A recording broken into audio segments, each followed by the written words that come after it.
Assalamualaikum warahmatullahi wabarakatuh. Anak-anak sekalian, pada kesempatan hari ini kita akan membahas yaitu tentang penyesuaian. Untuk materi penyesuaian sebenarnya sudah diberikan sebagian, yaitu mengenai perlengkapan, kemudian penyusutan aktiva tetap, kemudian beban yang masih harus dibayar, pendapatan yang masih harus diterima, dan ada lagi yaitu tentang beban dibayar di muka, kemudian pendapatan diterima di muka, dan penghapusan piutang. Untuk kesempatan kali ini Bapak akan membahas yaitu tugas yang pernah diberikan pada pertemuan sebelumnya, dengan pertimbangan bahwa dari tugas yang diberikan itu hanya satu siswa yang memberikan feedback atau yang mengerjakan tugas, sedangkan yang lain belum diketahui. Ada kemungkinan memang materi penyesuaian ini relatif sulit karena memerlukan analisa yang begitu mendalam, khususnya tentang dua hal, yaitu beban dibayar di muka dan pendapatan diterima di muka.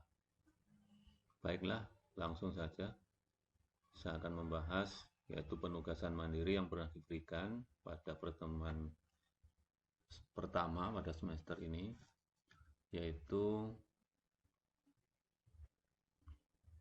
tentang penyesuaian. Nah, di soal itu diberikan informasi tentang neraca saldo dari DND Decoration, yaitu neraca saldo per 31 Desember tahun 2019. Bisa Anda lihat neraca saldo yang ada di KD 3.3, ya, di modul KD 3.3 halaman 29. Dari neraca saldo ini yang ada akun-akunnya meliputi akun harta, utang, modal, pendapatan, dan beban. Dari semua akun yang ada di neraca saldo ini, ada beberapa akun yang saldonya belum menunjukkan keadaan yang sebenarnya atau belum sesuai dengan keadaan yang sebenarnya.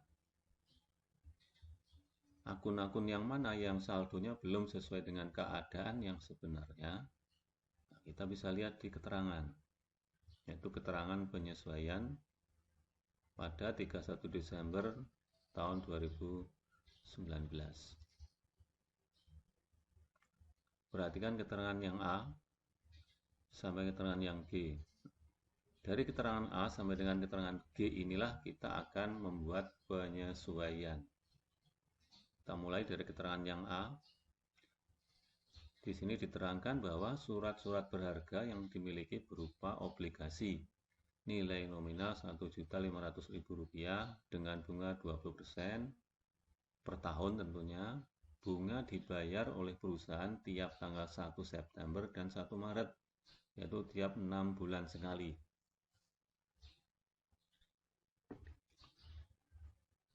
Kita lihat surat berharga ini termasuk akun harta nomor 112, itu surat-surat berharga.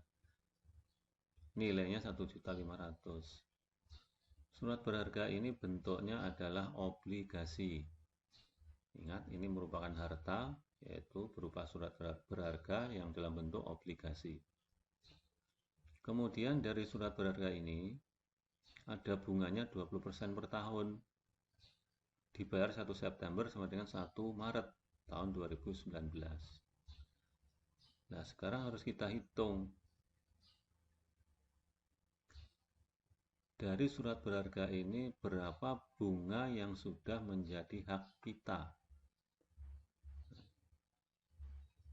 bunga yang menjadi hak kita yaitu bunga mulai dari tanggal 1 September sampai dengan tanggal 31 Desember sampai dengan tanggal tutup buku.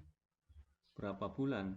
Dari 1 September sampai dengan 31 Desember tahun 2019, yaitu ada 4 bulan. Ya. Setahun bunganya 20%. Kalau 4 bulan, jadi berapa? Mari kita hitung bunganya, yaitu dengan rumus di sini 1.500.000 nilai surat berharga dalam bentuk obligasi tadi dikalikan 20% bunga setahun kali 4/12. Kenapa 4/12? Karena 4 bulan itu bunga yang sudah menjadi hak kita per 12 karena bunga 20% ini dihitung untuk 1 tahun. Setelah dihitung ketemu bunganya Rp100.000. Jadi bunga yang sudah menjadi hak kita yaitu Rp100.000, namun uangnya belum diterima. Kenapa belum diterima? Karena menerimanya nanti pada tanggal 1 Maret tahun 2020. Sementara pembukuan ditutup tanggal 31 Desember tahun 2019. Jadi hak kita berupa bunga sebesar Rp100.000 dan ini belum kita terima uangnya, maka kita buatkan jurnal penyesuaiannya. Piutang bunga di debit Rp100.000, pendapatan bunga di kredit Rp100.000. Piutang bunga kenapa di debit? Karena bunga yang Rp100.000 tadi belum kita terima, masih merupakan piutang bagi kita. Sedangkan pendapatan bunga di kredit karena bunga Rp100.000 ini sudah kita akui sebagai pendapatan, maka pendapatan bunga harus dikredit. Ini yang pertama.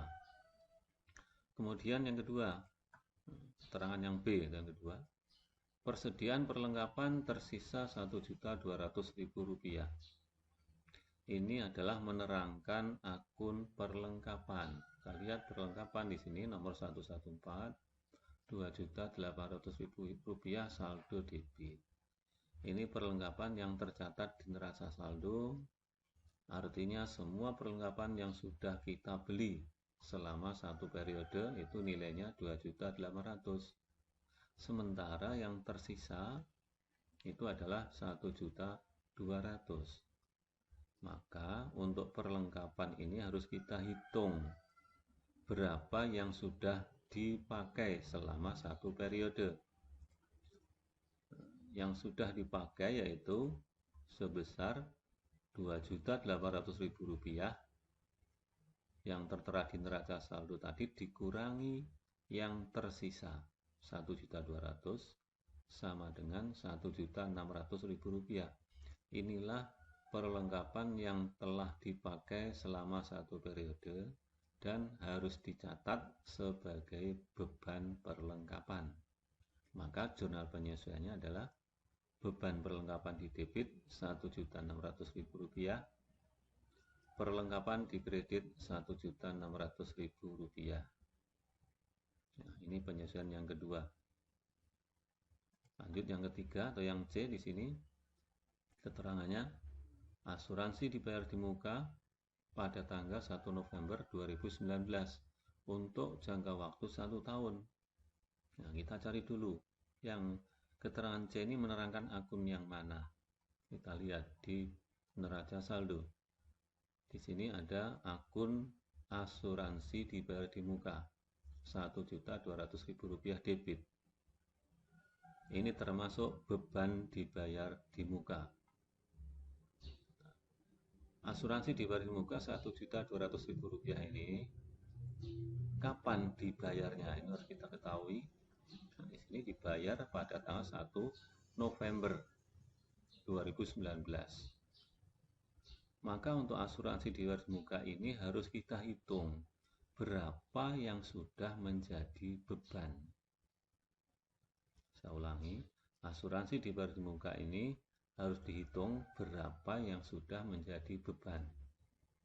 Caranya yaitu kita hitung mulai tanggal bayar 1 November 2019 sampai dengan 31 Desember 2019, yaitu tutup buku.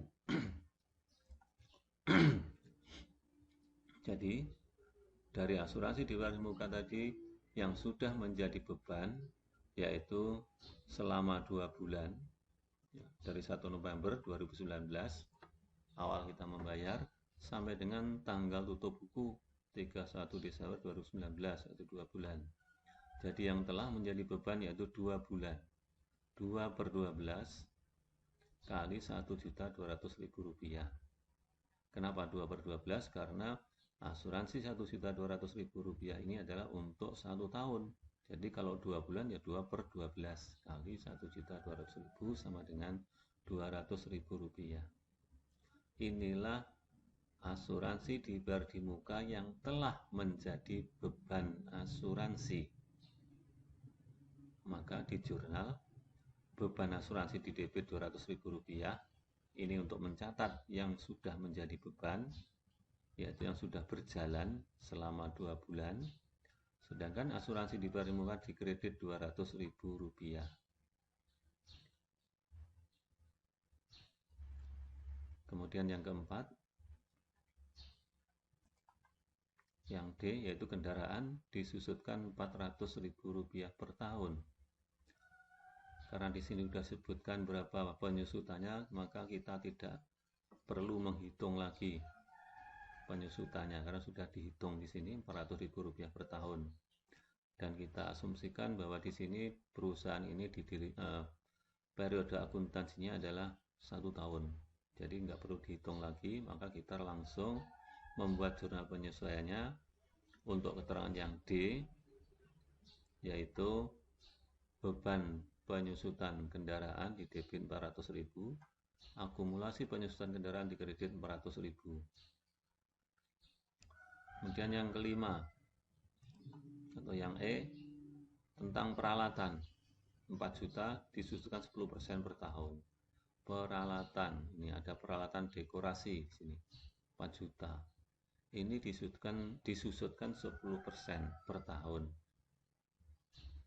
Jadi penyusutannya untuk peralatan dekorasi 10% kali 4 juta sama dengan 400.000 rupiah. Jadi jurnal penyesuaiannya yaitu beban penyusutan peralatan dekorasi di debit 400.000 rupiah, akumulasi penyusutan peralatan dekorasi di kredit 400.000 rupiah.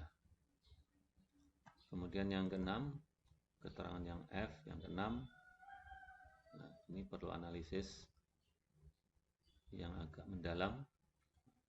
Pendapatan diterima di muka sebesar 2.400.000 rupiah. Ini menerangkan akun pendapatan diterima di muka nomor 212. Ingat ini saldonya di kredit. Pendapatan diterima di muka ini sama dengan utang pendapatan, yaitu pendapatan yang sudah diterima uangnya tapi manfaatnya belum kita berikan. Ya, pendapatan diterima di muka, ini ada saldo kredit 2.400.000 rupiah. Ini pendapatan atas apa? Ini ada di keterangan yang F. Ini keterangannya. Berasal dari kontrak penyelesaian taman dan dekorasi rumah di Bogor Residence untuk 4 rumah dengan harga yang sama untuk masing-masing rumah. Jadi kita ini punya kontrak dengan langganan untuk membuat taman. Jadi perusahaan kita ini perusahaan jasa pembuatan taman dan dekorasi. Jadi kita punya kontrak, dapat kontrak dengan langganan, yaitu untuk menyelesaikan buat taman dan dekorasi atas 4 rumah dari langganan. Nilai kontrak 2.400.000 rupiah. Jadi satu rumah itu nilai kontraknya berarti 600.000 rupiah. Sampai dengan penutupan pembukuan, kita baru menyelesaikan 3 rumah. Jadi pendapatan diterima di muka 2.400.000 rupiah ini harus kita hitung. Ini tadi kan utang pendapatan, kita hitung berapa sih dari 2.400.000 rupiah ini yang sudah menjadi pendapatan, yang betul-betul sudah menjadi pendapatan, yaitu 3 rumah ini yang sudah menjadi pendapatan. Sementara yang belum menjadi pendapatan dan masih merupakan utang, yaitu 1 rumah. Karena kontraknya tadi 4 rumah, kita baru selesaikan 3 rumah. Jadi kesimpulannya, dari pendapatan diterima di muka 2.400.000 rupiah ini, yang sudah benar-benar menjadi pendapatan yang harus kita akui adalah 3 rumah. Jadi 3/4 kali 2.400.000 rupiah. Berapa nilainya 3/4? Kita lihat di sini. 3/4 kali 2.400.000 yaitu 1.800.000 rupiah. Inilah yang betul-betul sudah menjadi pendapatan dan harus diakui dan harus dicatat. Jadi jurnal penyesuaiannya, pendapatan diterima di muka di debit. Tadi di neraca saldo ada di kredit, sekarang kita debit 1.800.000 rupiah, sedangkan pendapatan jasa di kredit 1.800.000 rupiah.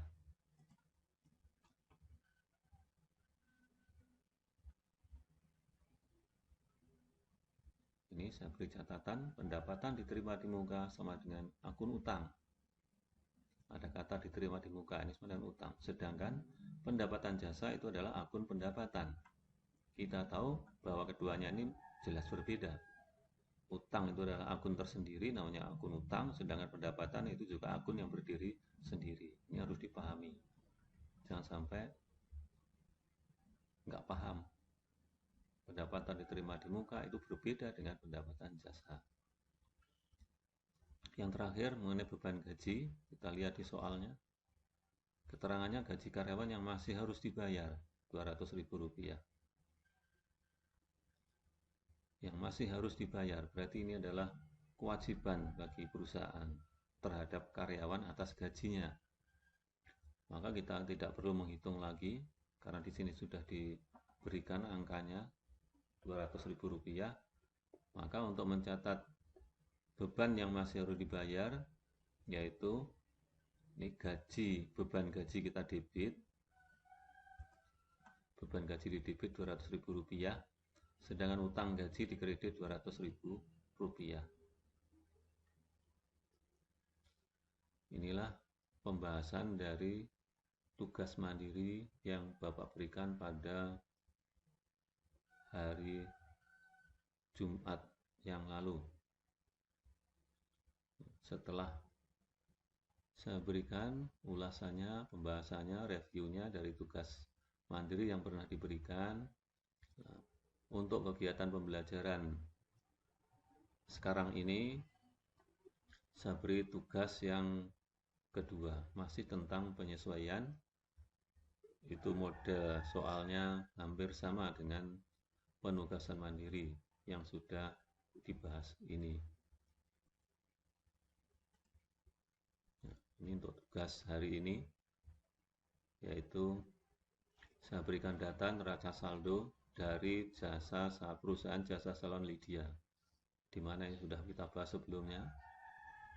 Periodenya saya ganti di sini per 31 Desember 1988. Kita anggap perusahaan jasa salon Lydia ini periode akuntansinya 1 tahun, bukan 1 bulan. Ada beberapa akun di sini. Kemudian ada keterangan penyesuaian. Yang A, sewa dibayar di muka 2.400.000 ini. Keterangannya di sini dibayar tanggal 1 Agustus 1988 untuk masa 1 tahun. Jadi sewa dibayar di muka 2.400.000 rupiah ini untuk sewa selama 1 tahun dan dibayarnya pada 1 Agustus 1988. Jadi Anda harus hitung berapa yang sudah menjadi beban sewa. Anda harus hitung berapa bulan. Dari bulan berapa sampai bulan berapa. Perhatikan contoh yang tadi. Kemudian yang B, perlengkapan salon yang masih ada. Ini nilai sisanya. Ini menerangkan akun 114. Perlengkapan salon 1.200.000. ini nilai perlengkapan salon yang telah kita beli selama 1 tahun, ternyata sisanya tinggal 200.000. Maka silakan nanti yang B ini dihitung berapa yang sudah dipakai. Dan nanti yang sudah dipakai itu dicatat sebagai beban perlengkapan. Kemudian yang C, peralatan salon. Nah, peralatan salon saldo 10 juta. Ini disusutkan 10% per tahun. Langsung Anda hitung 10%-nya berapa dari 10 juta, nanti dibikin jurnal penyesuaiannya seperti contoh tadi. Kemudian yang D, ini ada utang bank. Utang bank punya saldo kredit 5 juta. Bunganya 12% per tahun. Bunga yang belum dibayar 3 bulan. Anda tidak perlu menghitung waktunya karena sudah ditentukan di sini 3 bulan. Jadi Anda hitung berapa bunga yang masih harus dibayar atau utang bunga kita berapa. Yaitu 3 bulan. Kali utang bank, kali 12% per tahun. Silakan dihitung. Nanti dibuat jurnalnya bahwa itu adalah utang bunga. Kemudian yang E. Beban iklan Rp350.000. Ada akun beban iklan nomor 511. Rp350.000. Ini adalah iklan yang dipasang di media TV Metrot, di TV, iklan yang dipasang di TV. Jadi kita punya kontrak dengan biro iklan yang ada di TV Metrot. Rp350.000 ini untuk 7 kali tayang. Anda hitung berapa 1 kali tayang. Kalau 7 kali 350.000, berarti kalau 1 kali tayang berarti 350.000 bagi 7. Saya ulangi, 1 kali tayang di TV itu iklan yang mesti kita bayar adalah Rp350.000 dibagi 7. Sampai dengan 31 Desember 1988 sampai dengan tutup buku oleh TV Metrot itu baru ditayangkan 5 kali. Maka Anda hitung berapa beban iklan yang benar-benar sudah menjadi beban. Kontraknya dengan Metro TV Metrot itu 7 kali, tapi baru ditayangkan 5 kali. Maka yang benar-benar menjadi beban iklan itu nanti adalah yang 5 kali. Berarti ada 2 kali tayang yang belum menjadi beban. Atau yang masih menjadi iklan dibayar di muka. Itu yang 2 kali. Yang sudah menjadi beban sebenarnya 5 kali. Silakan dihitung. Yang F, gaji karyawan yang masih harus dibayar. Sama dengan contoh tadi. Ini adalah utang perusahaan kepada karyawan berupa gaji Rp200.000. Kemudian yang terakhir, listrik yang masih harus dibayar. Ini juga sama. Ini adalah beban yang masih harus dibayar. Tidak usah dihitung lagi, langsung dibuat jurnalnya. Untuk beban listrik yang masih harus dibayar Rp50.000. Nanti setelah dianalisis bagaimana jurnalnya, maka nanti dibuat dalam form jurnal umum seperti ini. Nah, silakan nanti dikasih halaman, bisa halaman 1, nanti di sini keterangan yang A tadi jurnalnya bagaimana, maka dibuat di sini. Beri jarak 1 baris, nanti untuk yang kedua, keterangan yang B tadi jurnal penyesuaiannya bagaimana, dan seterusnya. Nah, tugas diselesaikan hari ini. Ya, jadi tugas mandiri yang kemarin silakan ditulis lagi jawabannya, tadi sudah ada di pembahasan di kertas, ditulis. Kemudian yang kedua, tugas yang kedua ini silakan dibuat jurnal penyesuaiannya. Kalau Anda bisa membuat dalam form ini yang ada di Word ini, silahkan. Kalau nggak bisa, bisa dibuat di kertas, nanti difoto, kemudian diupload Japri ke saya. Inilah pembahasan mengenai tugas mandiri yang pernah saya berikan pada hari Jumat kemarin. Mudah-mudahan bisa dipahami. Seandainya masih ada pertanyaan, masih bingung, silahkan nanti bertanya di grup WhatsApp. Demikian yang bisa saya berikan. Ada kurang lebihnya mohon maaf. Saya akhiri. Wassalamualaikum warahmatullahi wabarakatuh.